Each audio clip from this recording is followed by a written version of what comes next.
بسم الله الرحمن الرحيم قل أعوذ برب الفلق من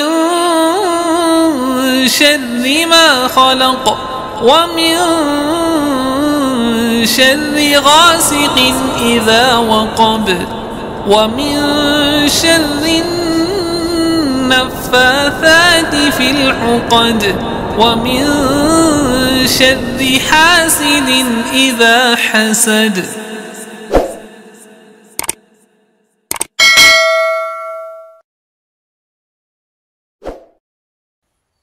Assalamualaikum warahmatullahi wabarakatuh. Alhamdulillahilladzi qad akhraja nataijal fikri li arbabil hijab.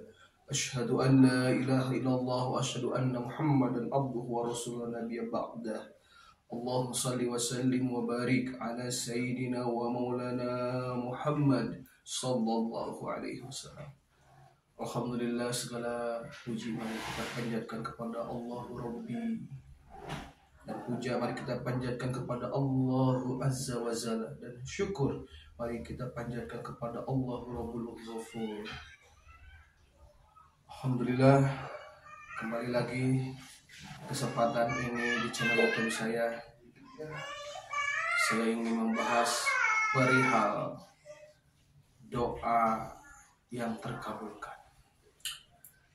Dalam firman Allah Ta'ala, Allah telah berfirman, A'udzubillahi minasyaitonirrajim. Bismillahirrahmanirrahim. Ud'uni astajibu lakum wa yastajibul ladzina amanu wa 'amilus shalihat. Al-ayah, sadaqallah. Di ayat ini sudah jelas kata Allah, berdoalah kepadaku, niscaya aku akan mengabulkan doamu. Wa yastajibul ladzina amanu wa 'amilus shalihat. Kata Allah, dan aku akan mengabulkan doamu apabila beriman serta mengerjakan amal soleh. Saudaraku, mungkin saat ini kita sudah berharap ya, hari demi hari agar doa kita terkabulkan, menunggu dari minggu ke minggu, bulan ke bulan, tahun ke tahun. Kok doa saya kenapa belum terkabulkan? Saudaraku, apabila kita ingin dikabulkan doa kita kepada Allah Ta'ala, yang harus kita fahami adalah di dalam Al-Quran, di dalam surah Fatihah, Allah telah berfirman, Iyyaka na'budu wa iyyaka nasta'in. Allah telah berfirman, hanya kepada Allah lah kita beribadah, dan hanya kepada Allah lah kita meminta pertolongan. Jadi ayat ini jelas, yang harus kita prioritaskan yang pertama adalah ibadah dulu, baru kita memohon pertolongan kepada Allah. Karena ketika kita memohon pertolongan kepada Allah agar doa kita dikabulkan, itu ada syarat, yaitu iman dan amal soleh. Nah, kalau kita meminta kepada Allah dengan doa kita yang tinggi, dengan doa kita yang terlalu berat, itu nanti doa kita tidak dikabulkan, saudaraku. Jadi kalau kita ingin dikabulkan doa, kita harus nawin diri. Seberapa banyak kapasitas amal soleh kita, seberapa banyak iman kita.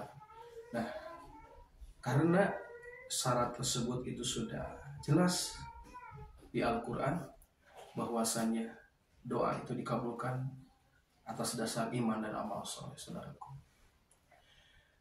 Untuk saudara-saudaraku yang saat ini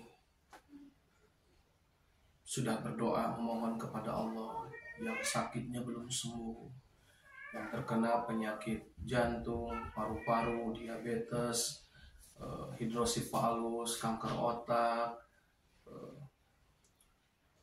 matanya terkena katarak, mengalami keluhan juga di matanya berupa plus, minus,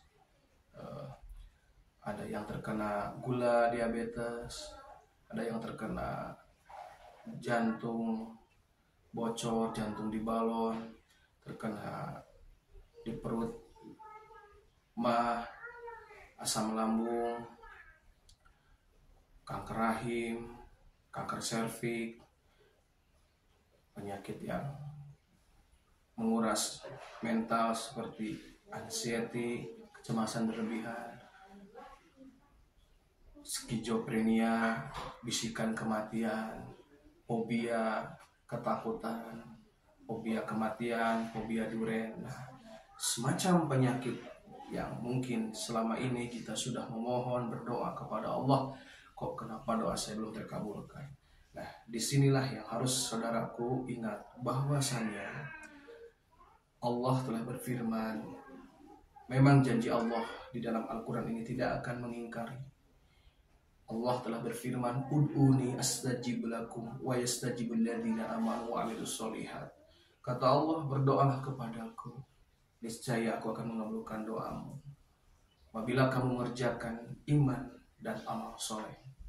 Nah, jadi ketika kita berdoa kepada Allah Ta'ala, kita harus perbaiki dari ibadah kita, ibadah dari secara mahdoh ataupun ghair mahdoh, ibadah secara vertikal, ibadah secara horizontal. Nah, ibadah yang secara habluminanas, habluminallah, ibadah itu banyak variasinya.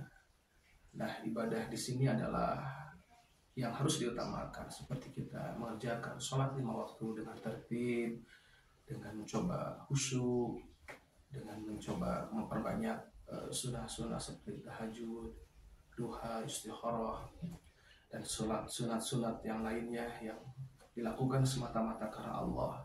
Membaca Al-Quran dengan tafsirnya, mengeluarkan zakat tijarah, zakat mal, zakat progresi, sedekah. Terus kita melaksanakan amal-amalan yang tentunya disunahkan Nabi Muhammad SAW. Nah, dengan begitu, dengan memperbanyak amal soleh, Allah telah berfirman, innal hasanati yudhibuna minas sayyi'ah. Sesungguhnya amal kebaikan itu dapat menghapus amal keburukan, saudaraku. Jadi kalau amal baik kita banyak, amal kita tinggi, amal kita begitu besar di hadapan Allah Ta'ala, dan dosa demi dosa itu akan mulai terkikis sampai lama-lama habis. Nah, begitupun amalnya itu akan meningkat, imannya tentu akan meningkat. Nah, disitulah saudaraku yang kita harapkan. Bagaimana doa kita terkabulkan dari sakit kita, dari musibah kita, dari ujian hidup kita. Nah, agar doa kita dikabulkan oleh Allah Ta'ala, mari kita berbenah diri, mari kita memperbanyak mohon ampunan agar yang munculnya imannya bagus serta amal soleh banyak. Lalu imani aja malaikat raqib dan atid bahwa di kanan kiri kita ada yang mencatat amal baik dan amal buruk, sehingga ketika kita akan mengerjakan suatu keburukan, mudah-mudahan itu bisa mengerem, dan mudah-mudahan kita merasa muraqabah, merasa diawasi oleh Allah Ta'ala dari orang-orang yang istilahnya berinteraksi, beraktivitas dengan kita. Apabila ada orang yang berbuat buruk, berbuat zalim, berbuat jahil, maka imani saja adanya malaikat raqib dan atid, karena kita mengerjakan segala sesuatu itu niatnya harus lillahi ta'ala dan tujuannya lillahi ta'ala. Kenapa harus niatnya lillahi ta'ala, tujuannya lillahi ta'ala? Agar Allah ridho, karena ketika Allah ridho, mudah-mudahan doa kita yang kita lantunkan dari hari demi hari, minggu demi minggu, bulan demi bulan, tahun demi tahun, dengan memperbanyak amal soleh kita dengan keimanan yang cukup tinggi, mudah-mudahan itu mengetuk pintu rahmat Allah dan menjadikan doa kita terkabulkan atas izin Allah Ta'ala, saudaraku. Mudah-mudahan bagi yang nonton video saya bisa menambah keimanan, termotivasi, menambah ketakwaan, serta menjadi amal soleh bagi yang melihat tayangan YouTube ini. Mohon maaf jika ada kesilapan, kesalahan. Assalamualaikum warahmatullahi wabarakatuh.